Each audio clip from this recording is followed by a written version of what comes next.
Wapres, lu kalau nggak mampu mundur aja. Yang melihat bahwa Gibran dianggap tidak kompeten dan tidak layak meneruskan jabatan. Bisa nih titik temunya di situ. Dan para aktivis saya lihat kok mulai bersemangat lagi gitu loh. Begitu ada isu ini. Yang menarik, dari 8 isu atau tuntutan yang diajukan FPP TNI, Forum Purnawirawan Prajurit TNI ini, dia yang diajukan ke parlemen adalah poin ke-8, pemakzulan Gibran. Ini titik temu. Nah makanya ini hubungan Prabowo dengan PDIP kan semakin baik, di mana bola itu kan sekarang sudah ada di DPR kan? Ya. Di tangan siapa ketua umumnya? Ketua DPR siapa? Puan Maharani. Ketua MPR siapa? Ahmad Muzani dari Gerindra. Nah, dua partai ini kalau sudah berkoalisi berat nih, bisa juga dipercepat. Ini kan proses hukum. Nah, kalau proses politik bisa percepat, nggak perlu sampai berlarut-larut, bisa mundur kayak Pak Harto kan? Ya daripada seperti itu saya mundur. Bisa saja kemudian Gibran dipaksa mundur. Yang memuja Gibran, para pendukung Gibran yang kalau netizen sekarang bilang ini adalah termul, mereka ini adalah ternak Mulyono, mereka itu membela Gibran terpilih secara konstitusional, tidak bisa dimakzulkan dengan cara apapun, tidak bisa dimakzulkan dengan sembarangan. Dari dulu juga mereka berteriak, tapi ya sudahlah, Jokowi masih jadi presiden pada waktu proses itu. Kan yang nggak bisa dilawan seperti saya bilang adalah orang yang sudah sedang berkuasa, orang yang jatuh cinta, yang ketiga orang gila. Yang repot adalah penguasa jatuh cinta dengan orang gila. Itu lebih parah lagi.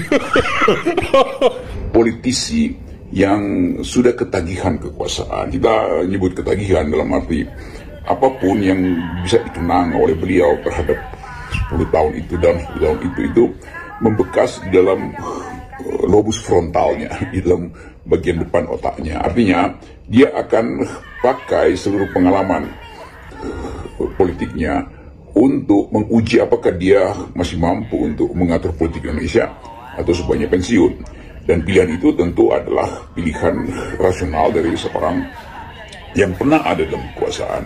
Pensiun tentu tidak mungkin karena dia masih harus terlibat mempersiapkan anak-anaknya, dia masih harus beraktivitas secara intensif untuk menggalang potensi dia kembali berpengaruh atau paling tidak ada di dalam lingkaran politik elite. Jadi itu adalah hal yang sebut aja sesuatu yang natural atau bahkan sesuatu yang sebetulnya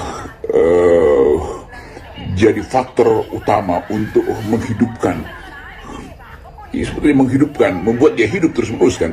Jadi politik itu sudah menjadi DNA-nya Pak Jokowi, apalagi semua anaknya sudah diinvestasikan ke dalam dunia politik.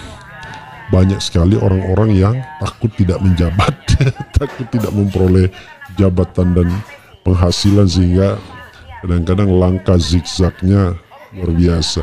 Menolak Gibran, tapi mau terima Prabowo.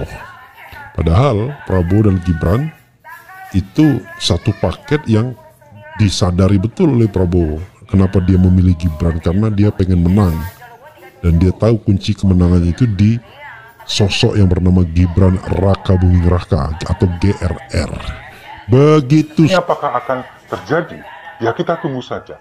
Kalau misalkan ini terjadi, itu adalah sebuah penebusan dosa yang terbesar bagi Mahkamah Konstitusi. Ketika di tahun 2023 lalu, Mahkamah Konstitusi membuat dosa yang sangat besar ketika kemudian memuluskan judicial review yang dilaporkan atau dimajukan oleh Almas Sakti Biru pada waktu itu, sehingga menjadi jembatan Gibran untuk maju sebagai wakil presiden, meskipun melalui konstitusi, tapi caranya nggak etis, nggak elok, merubah undang-undang. Sekarang saatnya MK menebus itu semua. Dan kalau misalkan itu dilakukan oleh MK, bisa melakukan ini kemudian mengabulkan gugatan pemakzulan wakil presiden Gibran, ini akan menjadi sejarah yang luar biasa bagi Indonesia dan tentunya bagi Mahkamah Konstitusi. Ketika mereka pernah melakukan sebuah dosa besar, sekarang saatnya melakukan penebusan itu. Kita tunggu sambil minum kopinya sama-sama. Setuju ya?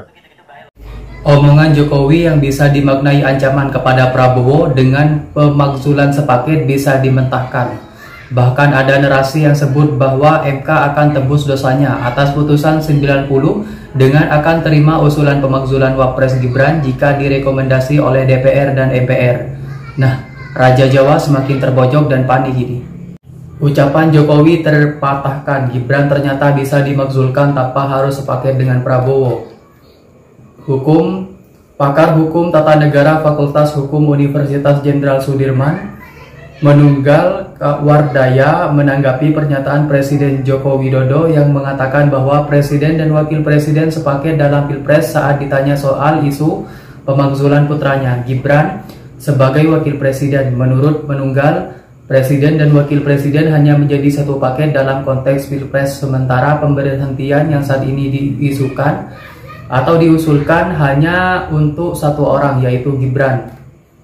Dengan begitu, pemakzulan terhadap Gibran bisa saja dilakukan tanpa pemberhentian Presiden Prabowo yang menjadi pasangannya dalam Pilpres 2024. Presiden ke-7 RI Joko Widodo sebelumnya menyebut bahwa usul pemakzulan putranya merupakan dinamika demokrasi Indonesia. Baginya dalam negara demokrasi setiap orang berhak bersuara, termasuk mengusulkan pemakzulan Gibran asal dilakukan dengan cara yang tepat sesuai dengan sistem ketatanegaraan. Meski pemakzulan diusulkan hanya untuk Gibran, Jokowi bicara soal Pilpres ketika Prabowo Subianto dan Gibran menjadi satu paket pasangan calon presiden dan calon wakil presiden. Diketahui upaya pemakzulan terhadap Wapres Gibran kembali digulirkan oleh Forum Purnawirawan. Bahkan kekinian mereka telah bersurat ke MPR, DPR hingga DPD RI agar mempertimbangkan usulan tersebut.